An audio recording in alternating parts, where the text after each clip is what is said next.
এই জ্ঞানটা হচ্ছে বুদ্ধিতে।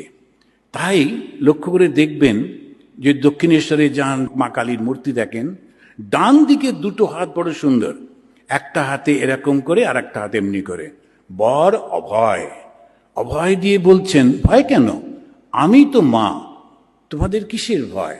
আর বর বলছেন কি চাই বলো, যা চাইবে তাই তোমাকে দেব। কিন্তু ওই মায়েরই বাঁ হাত দুটো অন্যরকম, একটা হাতে খড়গ ধরে আছেন আর একটা হাতে একটা কাটা মুন্ড, একদম অন্যরকম। এই ডান দিকে একরকম, বাঁ দিকে একরকম। যখন জগতের সমস্ত কিছু চাই, মা পরীক্ষায় পাশ করিয়ে দাও, মা চাকরি দাও, মা এটা দাও সেটা দাও, তখন ওই ডান দিকে। কিন্তু যেই বলবে মা আমায় মুক্তি দাও, তখন আসতে হবে বাঁ দিকে। এই বামা কালী বাঁ দিকে যিনি আছেন, তিনি ওই খড়গটা কাউকে কাটার জন্যে না, অহংকারটাকে কাটার জন্যে। যে মুন্ডটা ধরে আছেন, ওর নিচে একটা শেয়াল বসে আছে, ওই শেয়ালটা পশুটি চাইছে ওইটি, তখন যেন মা বলছেন এটা তোমার জন্যে না, এ জ্ঞান পশুর জন্যে না, শুধু মানুষের। ভেবে দেখুন কি সুন্দর।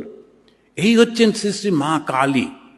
আর ওই জ্ঞানের সঙ্গে সঙ্গে তার কোমর থেকে ঝুলছে মানুষের হাত, কেননা জ্ঞানের সঙ্গে কর্ম সংযুক্ত হলেই সৃষ্টি।